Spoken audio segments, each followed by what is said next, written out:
Voltamos com o Passando a Limpo. Antes de iniciar a conversa com o escritor e filósofo Olavo de Carvalho, os resultados do Campeonato Brasileiro de Futebol. No Pacaembu, Portuguesa 7, isso mesmo, 7, São Paulo 2, 7-2.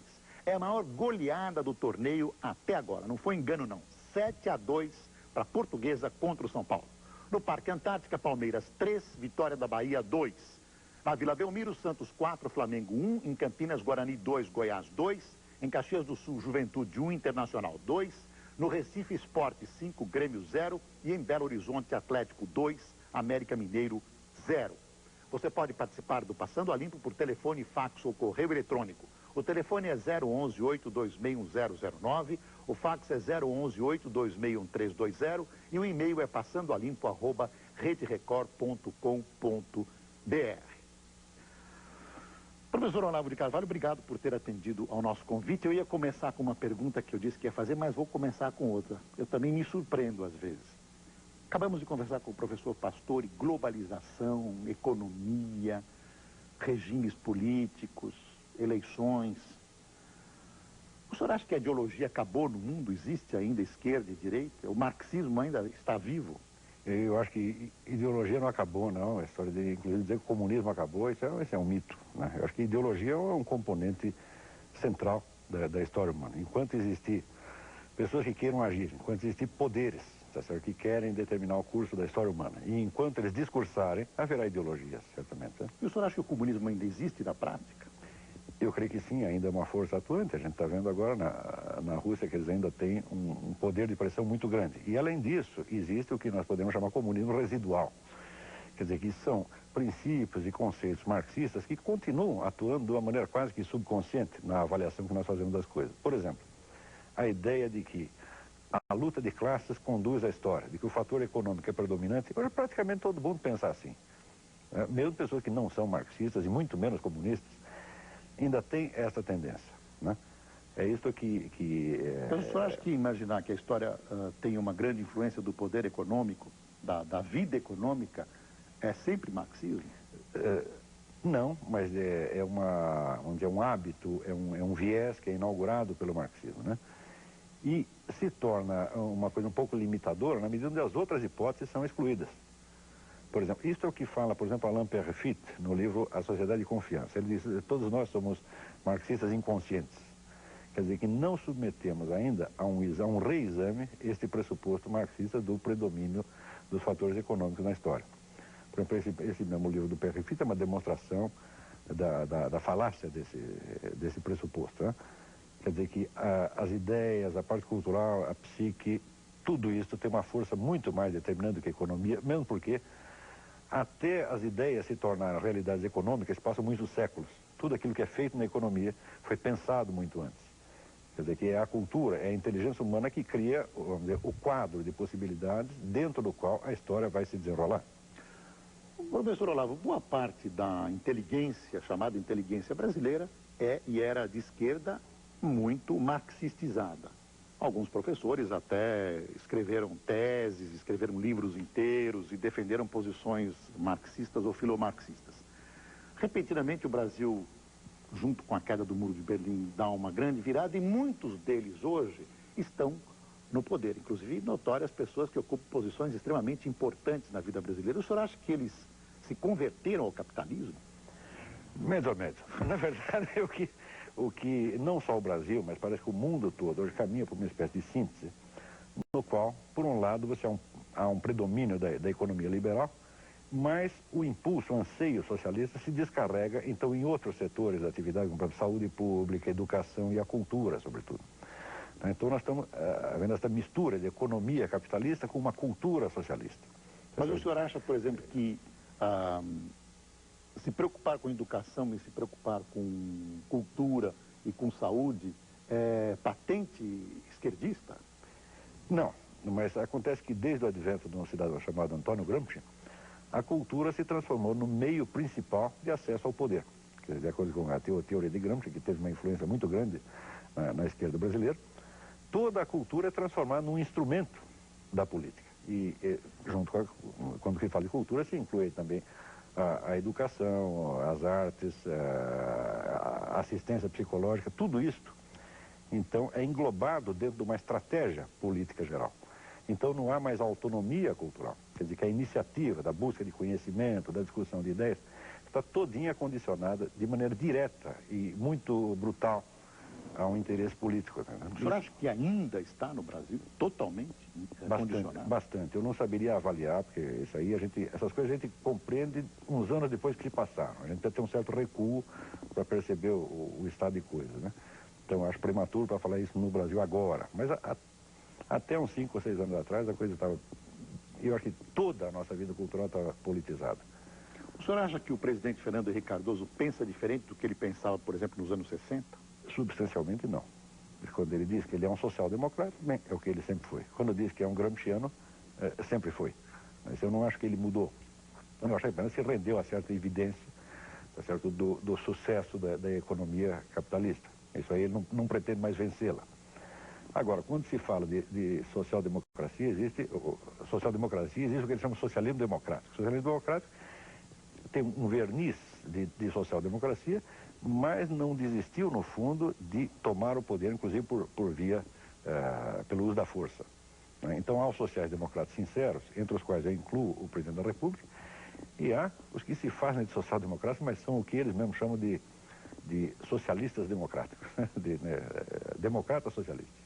Na sua opinião, o capitalismo está naufragando no mundo também?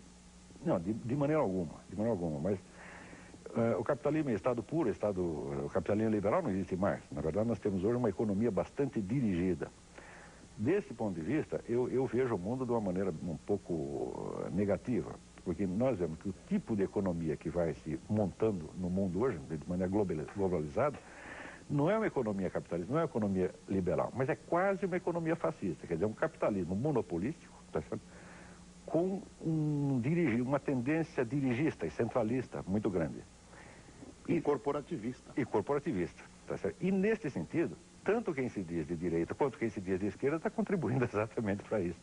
E o senhor acha que nós caminhamos para onde? Nós, o Brasil? Não, no mundo. E eu acho que nós estamos indo para pelo menos uma economia de tipo, digamos, um fascismo globalizado. Isso é bom? Não, de maneira... não precisa nem explicar, tá certo? E eu acho que isso é uma coisa temível, tá certo? É evidente que não será um fascismo truculento como já tivemos uma fascismo amostra. Por causa das corporações, fascismo por causa do dirigismo. Por causa quer dizer, é um pseudo-capitalismo, na verdade, um capitalismo monopolista, tá certo? Centralista, planificado, e onde toda a cultura, os valores, os hábitos humanos são todos moldados para isto. Quer dizer, não chega a ser um comunismo, mas é um fascismo. E admitiria, por exemplo, discordâncias internamente? Quer dizer, vai ao ponto de admitir a oposição? Eu não sei se haverá espaço para isso dentro de alguns anos. A gente vê que a margem das discussões parece se estreitar a cada dia, não é isso? E a margem para o exercício da inteligência diminui a cada dia. Né? Eu não quero ser apocalíptico, não quero ser profeta da desgraça, tá entendendo? Mas parece que está indo para esse lado, né? Então, nesse sentido, as ideologias de esquerda e direita, elas representam como que duas alas de um processo único, que está indo, de qualquer maneira, para uma centralização. A tese, aliás, não é minha, a tese é de um livro de Bertrand de Jouvenel, que eu considero o melhor livro de ciência política que alguém já escreveu, que se chama Du Pouvoir, sobre o poder. E onde ele, examinando a história do Ocidente dos últimos séculos, ele diz o seguinte: haja o que houver, sempre o poder sai mais poderoso.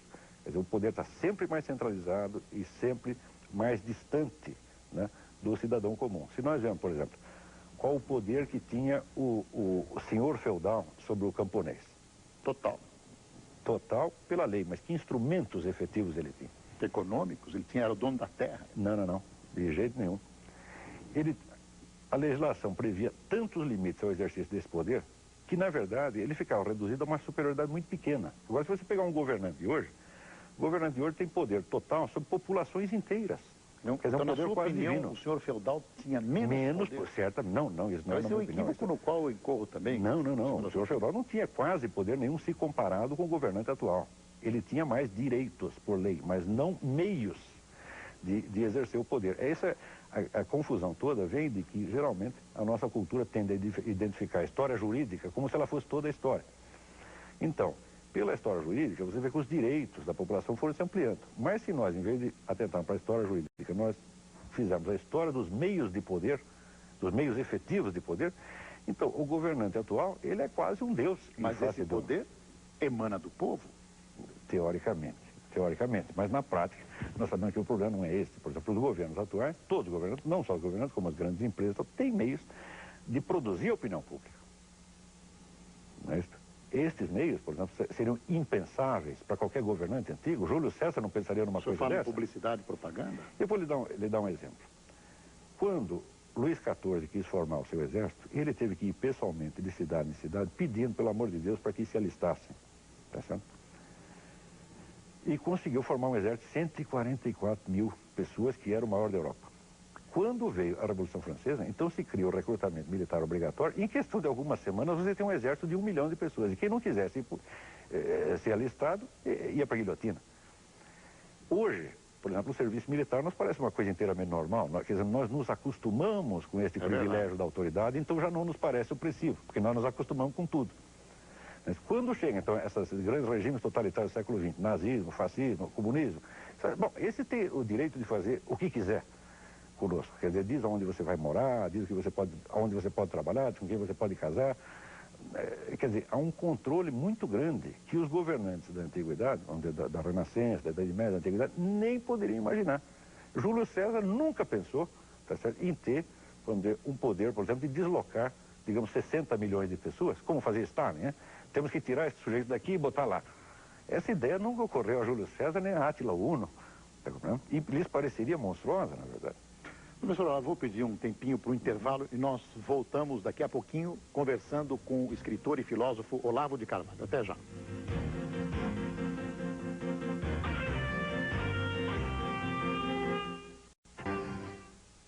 Você pode participar do Passando a Limpo por telefone, fax ou correio eletrônico. O telefone é 011-826-1009, o fax é 011-826-1320 e o e-mail é passandoalimpo@rederecord.com.br.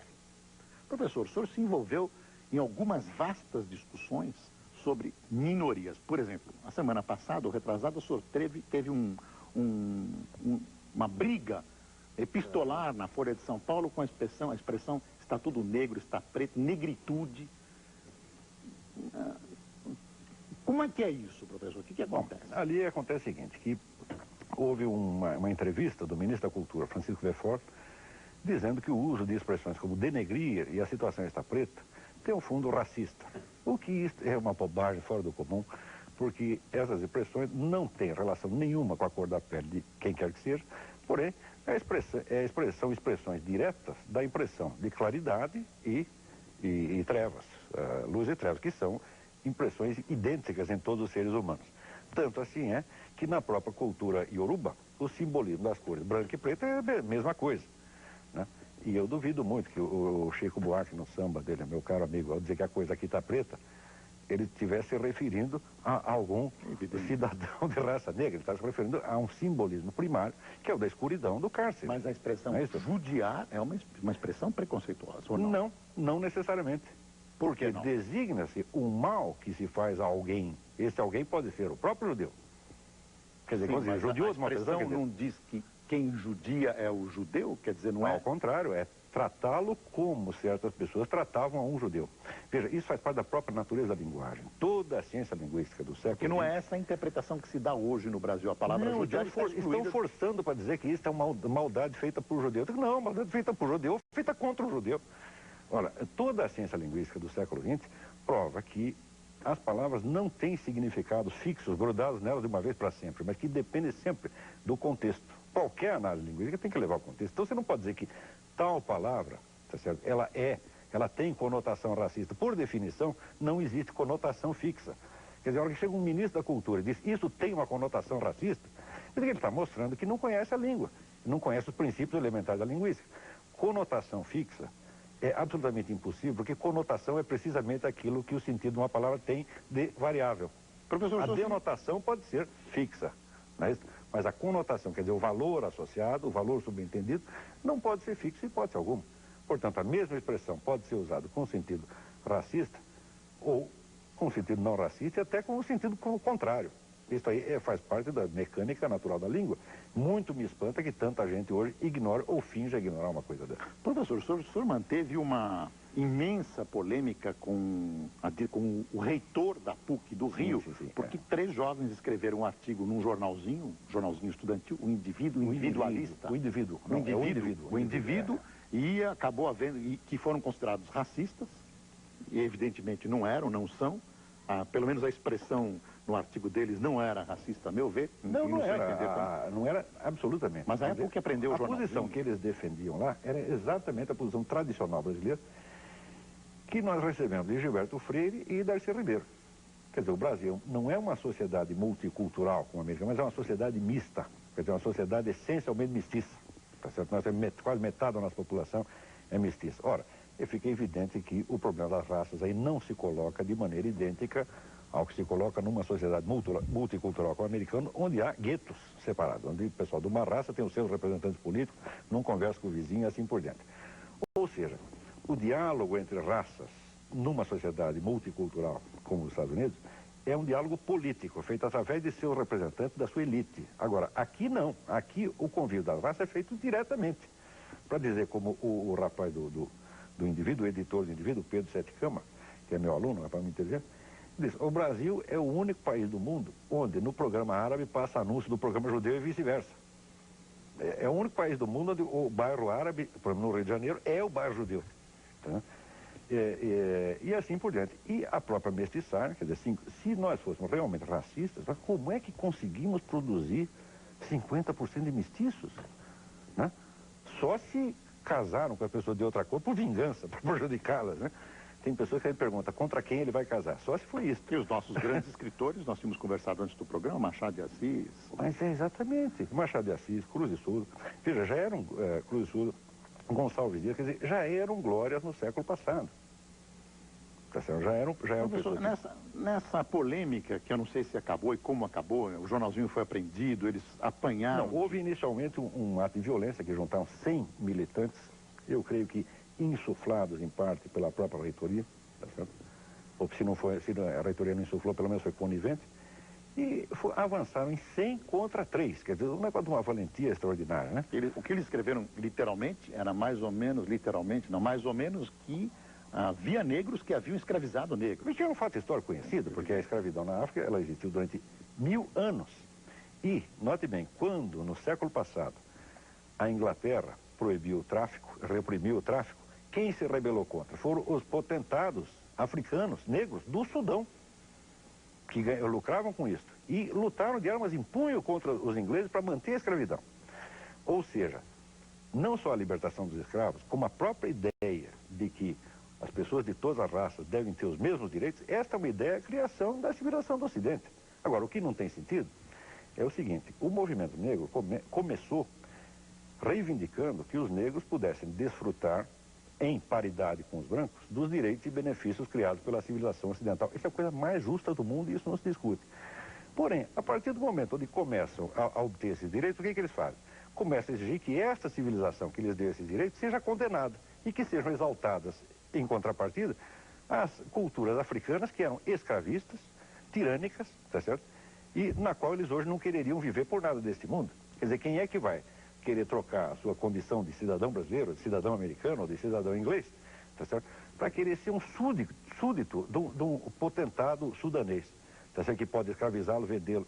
Quer dizer, não tem sentido. O senhor acha que o movimento negro no Brasil está copiando esse movimento negro americano? Não maciçamente ainda, mas já está. A gente já vê uma certa tendência nisso aí. Só que para os americanos ainda se entende esta demência pelo fato de você ser justamente uma sociedade multicultural onde as pessoas já não se compreendem umas às outras. Mas nós que estamos aí na mestiçagem há 4 séculos, nós não temos o direito de ser tão burros assim. Nós não temos o direito de não nos compreender mutuamente desta maneira. Tá bem? Professor Olavo, essa conversa leva a outro ponto. O senhor acha que a universidade é um lugar de exercício de ideias e de liberdade hoje no Brasil? Bom, quem queira exercer a inteligência livremente não será impedido de fazê-lo, apenas não será estimulado. Tá, não será patrulhado? Como esses jovens? Eu creio que sim, Eu posso falar muita coisa porque eu não sou um membro da profissão universitária, eu sou um jornalista, tá certo? Mas eu vejo amigos meus que são professores universitários eles se sentem muito vigiados e patrulhados. Entendeu? E a toda hora eu escuto a seguinte frase: ah, se eu dissesse essas coisas que você diz, eu já teria perdido meu emprego há muito tempo. Agora eu não posso perder meu emprego porque eu não o tenho. Mas Quem patrulha? os colegas, Mas por quê? Baseados no quê? Primeiro no corporativismo, tá certo? E na intocabilidade da elite acadêmica. É curioso porque é a elite acadêmica mais vagabunda, mais baixa do mundo e a mais pretensiosa. A brasileira? A brasileira, certamente, porque se você pegar, por exemplo, o anuário da Enciclopédia Britânica, todo ano sai a lista dos prêmios científicos dados no mundo inteiro, tá certo? Nunca vi um brasileiro nessa lista. Ou seja, a produção científica e intelectual dessa gente é absolutamente ridícula, não tem peso no mundo, quer dizer, não tem autoridade nenhuma para falar, não são nada. Tá certo? E justamente por não ser nada, então fica se apegando, né, a este formalismo, a esta coisa boba, tá certo? Que as pessoas verdadeiramente grandes nunca tiveram. Um Gilberto Freire nunca teve isso, um Miguel Reale nunca teve isso. Você acha que a elite universitária não é muito parecida com a própria elite brasileira? Ah, certamente, certamente. É um pessoal profundamente complexado. Né? Quer dizer, uma elite complexada que tem que se defender do intruso como se fosse uma ameaça. O intruso, o senhor diz que é o estrangeiro para a elite? Não, qualquer pessoa que queira opinar sobre o que quer que seja sem pedir o aval desta classe. Então, o senhor não vê liberdade na universidade brasileira? De maneira efetiva, não. Existe uma liberdade formal. Mas a liberdade igual a formal, americana, por exemplo, ou não? A liberdade formal não basta. É preciso também a condição real do exercício daquilo. Mas, quer dizer, se você diz, todos aqui têm liberdade de falar o que quiser, tá certo? Mas você tem uma pauta já predeterminada de assuntos, tá certo? E qualquer assunto fora disso, ninguém presta atenção, não adianta, é a mesma coisa que você não ter a liberdade de falar. Né? Professor, eu vou fazer mais um intervalo e depois nós voltamos com as perguntas dos nossos telespectadores. Até já com o professor Olavo de Carvalho.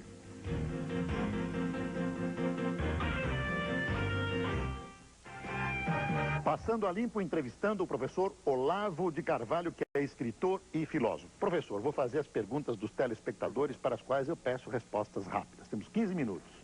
Olivier Joles, de São Paulo, pergunta: se o papel dos governantes, se o poder dos governantes é tão grande hoje, como explicar o caso Bill Clinton, Mônica Lewinsky?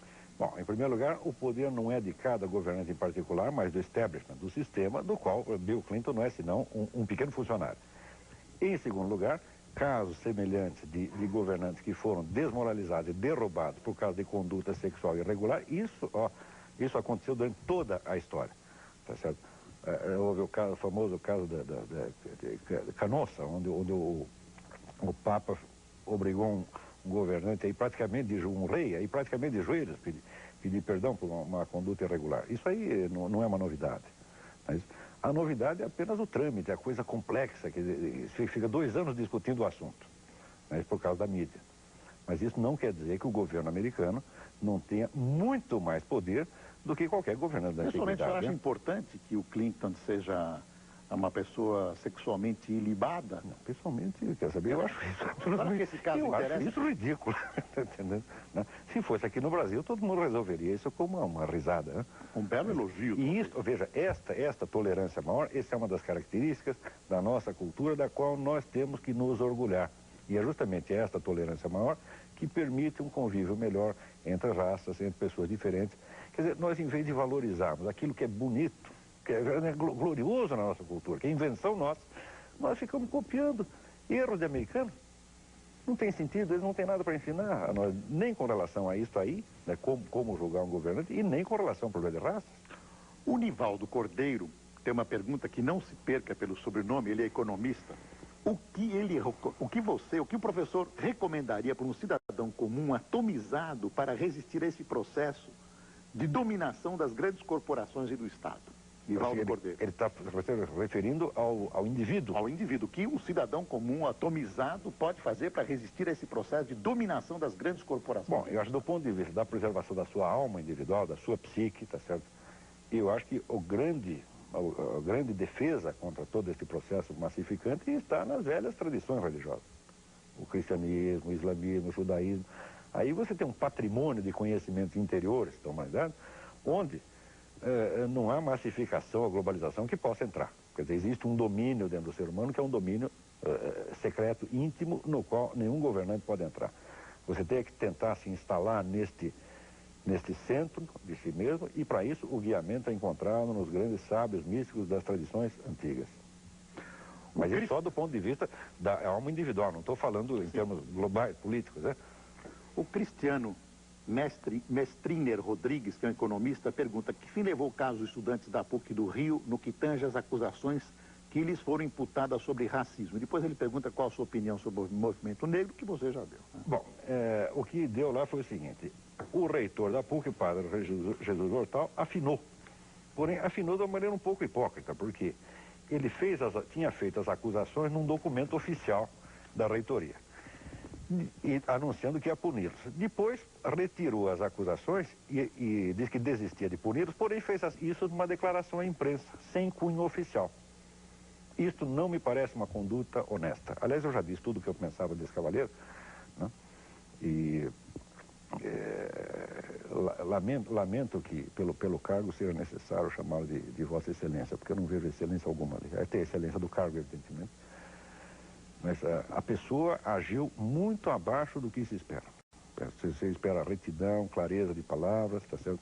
E não uma ameaça, uma bravata dessa de que você junta uma universidade inteira, quer dizer, uma reitoria, mais 2 a 3 organizações militantes, tudo para ameaçar 3 garotos, né? E depois, você ainda se intimida por ver que falou uma besteira, em vez de confessar e de declarar oficialmente: olha, não há punição, não há crime, não há nada, não, apenas declara à imprensa, mas não assina embaixo. Isso não está certo. O Ricardo Martins, que está nos assistindo no Chile, eu não estou entendendo o nome da cidade, Iquique, ele é um brasileiro que vive há 3 anos no Chile. Ele pergunta, ele não acha que o problema brasileiro vai muito além disso, se não falta vergonha na cara por parte dos políticos brasileiros? Mas não tem, é claro que vai muito além disso, apenas, tá certo? Eu responderia como Ortega y Gasset, que outros façam o seu mais, como eu faço o meu menos. Quer dizer, o meu setor é assim, é a cultura, a vida intelectual, então eu me limito a falar daquilo que eu entendo e que é, vamos dizer, o meu território. Não venha pedir para mim um modelo de Estado, uma solução para o Brasil no século XXI. Eu não tenho nada disso. Mas hoje em dia todo mundo tem, né? Quer dizer, todo mundo tem uma solução, tem uma fórmula de mundo, né? Uma forma de universo. Eu não tenho nenhuma. Eu apenas estou me referindo, vamos dizer, a problemas óbvios, sem nenhuma tentativa de enfocá-los globalmente, mas problemas que isoladamente chamam a atenção e que denotam no Brasil uma decadência da inteligência humana, uma decadência cultural verdadeiramente alarmante. Quer dizer, porque não é decadência da cultura, é decadência da consciência. Uma dificuldade que as pessoas, que a elite intelectual está tendo para inteligir, para entender o que se passa. E na medida que não entende, cai no emocionalismo barato, no facciosismo, tá entendendo? E no moralismo atroz. Tem uma pergunta longa aqui, interessante. O Bruno Bockman Moreira que nos manda. Professor Olavo de Carvalho, primeiramente meus cumprimentos pelos artigos que tenho lido do senhor na Revista República, Revista Bravo, Jornal Folha de São Paulo. Acerca de artigo recentemente publicado na Folha, contestando a imaginada demonstração de racismo contido em expressões como, por exemplo, a coisa está preta. Pergunto porque geralmente só com relação à raça negra se descobrem supostas intenções preconceituosas. Até que ponto pode-se afirmar que existe preconceito e racismo no Brasil, partindo-se da definição desses 2 vocábulos feita por Wilson Martins há algumas semanas no artigo semanal que escreve? O senhor despreza a filosofia marxista? Nada se salva nela? Não, são 2 perguntas. Vamos por partes. Primeiro, o preconceito é uma coisa, o racismo é outra. Quer dizer, o preconceito é uma atitude interior que você pode carregar dentro dele sem que você jamais saiba. Eu acho que o preconceito é um direito humano. Todo mundo tem direito a ter preconceito quanto que quiser. Tem um monte de pessoas que têm preconceito contra mim, eu não acho que elas estão erradas, não. Se, para nós nos livrarmos... Que tem contra mim, eu acho que estão erradas. Estão erradas. Eu acho que estão erradas. Mas elas têm o direito de achar que isso é um preconceito seu. Tem o direito. Tá, quer dizer, o preconceito é simplesmente um resíduo da burrice humana. Nós não podemos fazer uma lei que proíba a burrice humana, que proíba a covardia, que proíba vamos dizer, a maldade interior. Tá certo? Eu acho que é melhor conviver com um pouco de preconceito do que você fazer um super-estado que, a pretexto de proteger uns contra os outros, oprima a todos igualmente. Este é que é o grande problema. Quer dizer, eu não acredito no Estado mamãe que vai proteger todos os garotinhos, vai amarrar a mão de todos eles. Isso não é bom. Em segundo lugar, o Brasil não precisa disso. O Brasil já mostrou a sua capacidade de ser uma sociedade mista, onde as pessoas convivem sem violência, sem maldade. Quando se alega, por exemplo, a diferença de nível econômico entre a população de brancos e pretos, e se mostra isso como sinal de discriminação, E que isso prova apenas desconhecimento da história. Por quê? Entre a abolição dos escravos e o primeiro surto industrial, passaram-se 40 anos. E durante esses 40 anos, a população negra liberta foi se multiplicando. E não havia emprego para eles. Portanto, não foi que ninguém decidiu jogá-los fora. Simplesmente não havia onde colocá-los. Isso nunca foi resultado de uma perseguição intencional. Porque se houvesse realmente ódio racial no Brasil, não haveria o nível de miscigenação que existe. O Mário Lopes, de São José dos Campos, São Paulo, pergunta: a psicanálise se tornou a principal ideologia da sociedade capitalista ocidental, sobretudo após o declínio do marxismo nos anos 60. Gostaria de saber como você enfoca o auge da ideologia psicanalítica, o que permitiria sua penetração na chamada inteligência e na mídia. Olha, essa questão da psicanálise sempre precisaria de tempo para discutir. Eu nunca levei muito a sério a psicanálise pelo fato de privilegiar de tal maneira o inconsciente do indivíduo, que esse inconsciente parece ter uma individualidade própria. Se você diz que uma parcela sua é inconsciente, isso significa precisamente que ela não passou pela filtragem da sua consciência. Em que medida você pode dizer que isto é uma parte da sua personalidade? Ou, ao contrário, isto é um resíduo impessoal, coletivo que está dentro de você? Portanto, eu não acredito que exista realmente um inconsciente pessoal nesse sentido. Quer dizer, cada um tem o seu inconsciente e o carrega onde vai. Quer dizer, o inconsciente é justamente aquilo que não está personalizado no indivíduo. Você não acredita em psicanálise, é isso que você está dizendo? Em alguma coisa, sim. Por exemplo, eu acho que o método da catarse verbal, isso existe. O que não funciona é, primeiro, a definição que o Freud dá do id, ego, superego como um sistema, tá certo? No qual a consciência não tem o predomínio. Isso aí eu não acredito de maneira alguma. E segundo, na teoria do predomínio do impulso sexual, também não acredito de maneira alguma. A gente vê, na maior parte dos casos, eu seguiria mais um grande analista chamado Igor Caruso, quando ele diz, com mais frequência nós vemos as pessoas reprimirem a sua consciência moral do que seus desejos sexuais. Olavo, respeitável amigo Olavo, pergunta o Sérgio Rabelo de Vitória, Espírito Santo. Poderia falar algumas palavras sobre a astrologia tradicional como ponte de transformação do intelecto egocentrado para uma cosmovisão e espiritualização do homem? Bom, em primeiro lugar, a gente precisa ver que quando se fala de astrologia tradicional, se está se referindo à astrologia como sistema simbólico, mas que é uma coisa que é universal e nada tem a ver com a prática astrológica divinatória que é corrente. O simbolismo astrológico está presente em toda parte e quem não o conheça não vai entender, por exemplo, a arquitetura gótica, a tapeçaria islâmica, não vai entender a Bíblia, não vai entender coisíssima nenhuma. Mas, aqui, como todo sistema simbólico, milenar, isso é uma coisa absolutamente indispensável, não só para você se conhecer a si mesmo, mas para entender a história humana. Professor Olavo, chegamos ao fim da nossa entrevista. Infelizmente, agora que nós começamos a esquentar e os telespectadores estão perguntando, eu vou passar às suas mãos também. Foi bom, enquanto durou. Esse monte de perguntas. Espero tê-lo aqui em breve novamente. Se Deus Muito obrigado, quiser, professor. eu responderei. Muito obrigado. Boa noite e até domingo que vem com mais um Passando a Limpo.